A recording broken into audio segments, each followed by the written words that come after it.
Hey friends, how's everyone doing? Hope everybody's feeling blessed. I wanted to talk to you guys today about ego and how I let mine get the better of me very recently. And it was something that I thought I was past, and I proved to myself that I'm actually far from being past my ego and dealing with my ego and dealing with certain situations. And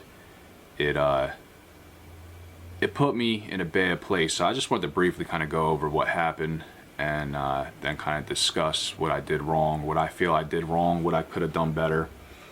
So what happened was, it was Sunday, just this past Sunday, Super Bowl Sunday, and I set my alarm for 6 a.m. I woke up, the girls were still sleeping, and I went out in the living room and started to meditate. I'm just going to turn this so I'm not looking at myself. Went out in the living room and I started meditating, and instantly I went real deep into a meditation. I think something happens when you wake up extra early and you start meditating. There's still like melatonin in your body, and it kind of just, for me anyway, it just puts me real deep very quickly into a meditation. So close my eyes, start meditating, and instantly I get like blasted out into the nothingness, and I feel very warm, very comfortable. Everything just seems blissful, and I start seeing the light show. I start seeing colors behind my eyelids, and I ended up at one point seeing Ram Dass. And it's not uncommon for me to think about Ram Dass because I'm such a fan of his. I've been following him for a while, and I've heard all his lectures and watched a lot of stuff on him, and I really admire him. So it wasn't uncommon for me to see him, but I've never seen him in a meditation before. And this particular one, it was a younger version of him, where he had that big long beard, but he was, he's bald on top, had hair around the sides and the back and whatnot, and he had this giant smile on his face, and he's looking like right into my soul, and he's got this huge smile on his face, and I could see his teeth, I could see the wrinkles around his eyes, and he's just glowing with happiness. And he was wearing an orange robe, almost like a monk's robe, which I thought was kind of odd because I've never seen him in an orange robe before. He always wore white, anything that I've seen. But so he had an orange robe, and the background was actually orange also. And I didn't think much of it, but it was just a little strange. So anyway, I get done my meditation, and I decided that I was going to take a trip to the flea market and see if they were open. We were expecting a bunch of snow on this day, and I was curious if any of the people or any of the vendors were down there selling stuff, because I was going to walk around and look for some stuff to buy. Anyway, I get in the car, and I'm thinking, since I saw Ram Dass, and I'm feeling really good, I'm feeling on top of the world after this meditation session, and because I saw Ram Dass, I'm like, let me listen to one of his lectures and just keep the whole vibe going. So I open up YouTube, and sure enough, the very first video is a suggested video of Ram Dass. Somebody had kind of put together a little montage of like some of his best moments, and it's the very first suggestion as soon as I opened up the app. So I'm like, oh, there we go, universe speaks again. So I got that playing through the car radio, and I'm listening, and I'm just really happy. And I'm driving to the flea market, and I have now a big smile on my face. I'm listening to what he's saying, and I'm in such a good mood. Like, nothing felt like it could shake me out of this. I just felt on top of the world this particular day. So I get to the flea market, and they were closed. They weren't open, so I decided to just go ahead and park the car and finish listening to this Ram Dass video. And as happy as I was in the moment, it all came to a screeching halt with one text message from my wife. And that text message was, there's a last-minute Super Bowl party at so-and-so's house. Do you want to go? Now, if you've been following along this far, you know that I had a very hard time with alcohol addiction, and these people, nothing against these people, they're very nice people, but they all like to drink, and I'm coming up on 6 months sober, so I can't be around that stuff, and she knows that. And so I'm kind of insulted that why would you, and she's done this before, why would you ask me to put myself in these situations when you know I have a problem and I can't be around that kind of thing? I made it this far, I don't want to mess this up, you know? So I'm irritated, I'm aggravated, and I text her, no, I don't want to go, you know, I just want to have a low-key day. We're expecting some bad weather, I just want to stay at the house. And I sent it, and I knew what was coming next before anything was even said. And that was, well, me and Kaylee are going. So I, again, increasingly more annoyed. My concern is we have some really bad weather coming. You had no plans to go and do this, and now all of a sudden, spur of the morning of, now you want to go and take our daughter out in potentially hazardous situations and go to this party. For one, you don't know anything about football, you don't even like football, but you're going for the party atmosphere. You're going to be drinking alcohol, driving around in poor conditions with my daughter in the car. So before I could say anything else, I recognize that I'm getting myself really amped up and I'm getting excited about all this, and I'm ready to start saying some things that I'll end up regretting. So I keep quiet. I'm sitting here thinking about it, and I'm like, there's got to be some kind of silver lining. I'm not seeing it right now. What could my silver lining be? And then the thought came to me, well, you did want to make a video, and it's difficult to do when there's people in the house because you end up dealing with all these distractions and people walking in and out and by you and whatnot. So maybe that's the silver line, that, you know, they'll be out of the house and I could make a video in peace. And so I go home, I keep the peace. I'm thinking I got this all figured out. I'm good now. The snow starts coming down instantly. We get a lot of snow. I mean, by the time there was like 4 or 5 inches out there, I'm out there trying to shovel. My daughter came out, you know, we built a snowman, and I go in the house, I'm telling my wife, like, it is very bad out there. The roads aren't even, they're not plowing anything, they're not salting anything. We live, you know, kind of out in the country area, so they don't spend a whole lot of attention on our roads. They get to them eventually, but it's not like top priority. And I'm trying to explain to her, like, it's really bad out there. Like, I really think you need to reconsider driving to this party because to me, it just isn't worth it. You know, it's not a good idea. I said that knowing what the outcome would be, and it's the outcome that it always is, that she would listen to what I had to say and just do what she wants anyway, which exactly is basically what she told me is, you know, oh, well, you know, we're going anyway. So nobody cares what you think is how I felt. She didn't say that to me, but when this situation happened, I'm thinking, you know, she don't give a damn what I have to say. She'll listen to me, but it doesn't matter. I'm just wasting my breath. So again, there it goes. I'm increasingly getting angrier and angrier and angrier, and I'm in my bedroom at this point, and I'm stirring everything around my head, and finally I just hit my boiling point, and I walk out into my kitchen, and she's in the living room. Now, our kitchen, we have this big, like a bar window where we could see into each of the rooms, and I just start unloading, and I can't hold it back, and it just starts spilling out anything that I could say, all the volatile shit that could come out of my mouth. I'm just spewing out, and I'm yelling at her, and I'm making her feel bad, and I'm pounding my fist on the table, and I'm just I turned into a monster. And the only time I've ever seen myself get that worked up usually was when I was drunk. Now, I haven't been drunk in 6 months, so it wasn't that. What I ended up figuring out what it was I didn't deal with the issue earlier when I thought I caught it, and I thought I dealt with it. I didn't actually deal with it, I just suppressed it.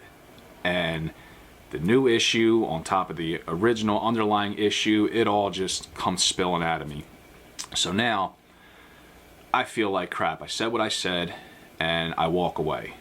And now I'm like, what did you just do, you idiot? You said you wouldn't do this anymore. I thought you were better than this. I thought you got past this. What in the world was that? Started getting depressed, you know, so I wind up, you know, my daughter stayed, she went, and that was my main concern. Was I don't want my daughter, if you want to go out there and be a knucklehead, go ahead, but my kid stays here where I know she's safe. So she went to the party, and me and Kaylee actually had a great time. We watched a movie, we did a puzzle, and it was a great night. So the next day, again, I'm thinking about it, and I'm like, I'm now trying to make YouTube videos to show people how to deal with some of these situations and what may or may not help. And I start feeling depressed because I'm like, how can I help other people when I can't even help myself, is how I was looking at it. And I'm thinking that, I just need to, there's no point in continuing this, because obviously I'm not there yet. I don't have it yet. And I don't want to be a fake with anybody. I pride myself on being straightforward, and I don't want to come across fake.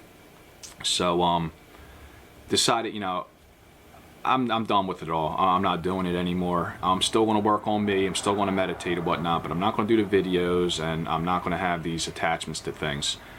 And I talked a little bit to my dad, and I watched a couple different videos on dealing with emotions, and my dad always gives me real solid advice, and he kind of, helped me out. But I was still kind of on the fence whether I was actually going to make a video or not. And today's Wednesday, so this was Sunday. All this went down. So for the past, 4 days, I've been kind of tossing this around in my head. And my brother Dave winds up giving me a call today, and tells me something that kind of changed my feelings on it. So he's been watching me on YouTube, watching my videos, and my videos have really been resonating with him. And he started to meditate, and he started to take better care of himself. And this morning he woke up and went to go meditate, and while he was meditating, he actually caught a vision of, sorry, my eyeball keeps going blurry, I don't know what the heck's going on. He saw a vision of his grandmother, who has passed away. He hasn't seen her in 11 years, and he's describing to me what he saw, and his mind was blown at how detailed everything was. In his mind's eye, he was sitting on his grandmother's porch, and she was sitting in a chair behind him, and he was turning around looking at her, and he's describing to me he could see the wrinkles on her face, he could see the details in her hair, he could smell her perfume, as how real everything felt. And he's never felt anything like this before, and how powerful of a feeling it was for him. And he called to tell me what he saw, and he was telling me how much he appreciated the videos that I was putting out, because they actually have really been helping him in his situations. So after hearing that, I'm like, yeah, I guess that's probably the sign that I was looking for, that, I always said I wouldn't ask for support on YouTube. I wouldn't ask for subscribers. I wouldn't ask to like, comment, and any of that, because I'm not looking to monetize myself on YouTube. I mean, if it happens down the road, that's one thing, but I'm not going to ask people for support. My purpose was to put out videos, and if only one single person watches my video, but it helps that one single person, that's literally all I'm looking for. I just want to help. And they're helping my brother, and he really appreciates what I'm doing. So I'm like, all right, guess I might as well bust the camera out and continue this roller coaster of a ride and see what else I can do with it. So I'm not really super prepared on this, and I'm kind of running out of talking points here.